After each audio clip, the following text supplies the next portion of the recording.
If I asked you right now, what type of risk environment are we in? You probably answer pretty quickly. You look that we are on the S&P 500, you look at this uptrend, and you think, well, it's risk on. US equities are going up, so it's risk on. It's a positive type of risk sentiment. Perfect. Now let me switch that up. US equities are going down. You probably say, well, it's risk off.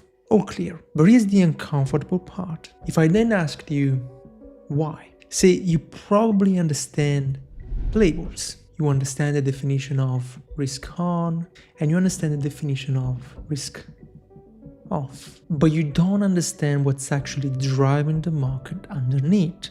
And that difference is everything. Because markets are never just risk on or risk off. They're reacting to specific fears, specific pressures, and specific expectations. And if you don't know which one is in control, which context is in control, you're missing a very important ingredient for your trades. The market can be risk off because it's scared of a recession, of inflation troubles, which could be leading to the Fed over-tightening, so trying to slow down the economy, or because of tense geopolitics. All these situations, they look similar on the surface, but they trade completely different on the chart. So in this video, I'm going to show you how to build a very simple dashboard using just 4 markets, and how the relationship tells you exactly which type of risk environment we're in. That makes the whole difference, because every context calls for a different type of flow, a different type of movement across currencies,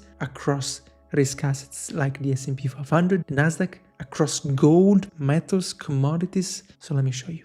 So first of all, we need context. Context is the difference between a gamble and a trade, a professional trade. To get context, in this case, we're going to build this simple dashboard. So it's the US 10-year yield, it's the S&P 500, it's gold, and it's the dollar against the Japanese yen. See, the point of all this is that institutions are not asking, is the market risk on or risk off? Okay, they're asking, what is the dominant narrative right now? Why is the market moving right now? Because the truth is that not all risk on or risk off are the same. So the answer to that is this dashboard right here. 4 charts, same time frame. Now this is about context. These 4 assets together tells us exactly in what type of risk sentiment environment we're in. Now, obviously, we can understand that by understanding the context, but some traders want to see things on the chart. So this dashboard will allow you to do that. And that's extremely useful, because a lot of traders end up getting stuck in a wrong trade because they were trading against the environment. They were trading against the macro flow, so to speak. So let me walk you through it so you can understand what I'm talking about. Now, the first asset on the list is the US 10-year yield. This is where most traders I know start to get bored, because most people obviously think that yields are boring. The bond market is boring. Well, I want you to wake up from that thinking, because bonds are actually the most important market of all. Everything revolves around yield. Yields are basically the market whispering to itself about growth, about inflation, about what the Fed is going to do next. So when yields are rising, that's the market saying, okay, growth is okay, inflation probably might go up, growth maybe is doing pretty good, and policy, monetary policy, as a result of that, might need to stay tight. That's when yields are going up.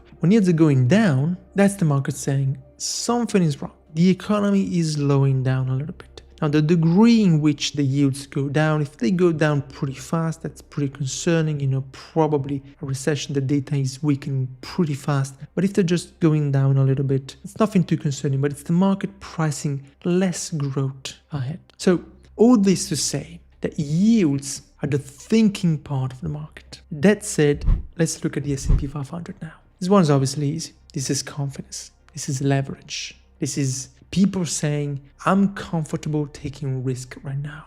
I want return, okay? When equities are up, there's obviously risk appetite. When equities are down, risk tolerance is shrinking a little bit. It's getting a little bit more defensive. But this is where most people would stop, okay? They understand risk on, risk off, equities up, equities down. But there's a caveat. You cannot just look at the S&P 500 and say, okay, stocks are up, so it's risk on. I see traders getting this wrong way too many times. And that's why I'm teaching you about this dashboard, because the complete picture is when we know what all these four are doing. Now, let me show you gold. Gold obviously doesn't need any explanation. It's a safe haven. But more so, it's a risks are rising type of safe haven, okay? Whether that's fiscal risks, geopolitical risks, economic risks, gold is simply the safe haven, period. And then there's the dollar against the Japanese yen. This pair in currencies and in everything is way more important than people realize. USD/JPY reflects carry trades. The carry represents a risk appetite all at once. And it's, if you think about it, it's safe haven, the dollar against another safe haven, the Japanese yen. So when the dollar against the Japanese yen is trending higher, that usually means that risk is being tolerated and traders are looking for carry. They're looking for return, okay? They're looking for interest, passive interest. When USD/JPY falls aggressively, that's risks being pulled back. That's carry trades unwinding. That's a sign of market stress. It means that traders and investors are getting more defensive. That said, here's where we click everything together. To understand what type of sentiment we're into, we don't look at these markets individually. We look at what they're doing together. So I'm going to show you 4 specific risks environments. 2 of them, you probably know them. And the other 2 is where I see traders getting confused a lot of the time. Let's say, for example, yields are rising. Okay, we're looking at the 10-year yield. At the same time, equities are also rising, the S&P 500. The dollar against the Japanese yen is also rising, and gold is pretty much flat, doing nothing. This is classic positive growth expectations type of risk on. Growth is fine, inflation is manageable, the Federal Reserve isn't a threat, they're not trying to stop growth too much. This is a positive risk-on type of sentiment. So what is the market thinking here? It's what we call the Goldilocks type of scenario, which has nothing to do with gold, but it's called Goldilocks. It's positive growth and a Federal Reserve that is not fighting it. So the market sentiment is positive. This is where you look for risk and you look for carry. And so you look to get into risk assets such as equities. In fact, they trend higher. And you look for carry. So you look for passive interest. So you look for the dollar to do well against the Japanese yen. Or any trade essentially that pays you positive carry, such as shorted Swiss franc, Japanese yen. That can also be long emerging market currency, for instance, which often they have quite a good carry because they have 10-15% interest rates sometimes. Now, this is a classic risk-on type of sentiment. Yields up, equities up, dollar against the Japanese yen up, AUD/JPY up, CAD Swiss franc up, and gold doing pretty much nothing. Now let's flip this. Yields are falling, equities are falling off, USD/JPY is dropping, and gold. This is where it gets interesting. Gold is the only one up. What does this tell you? Something is happening. Most likely, this is geopolitical risk off. So there's most likely some geopolitical tensions going on. Maybe a conflict eating up.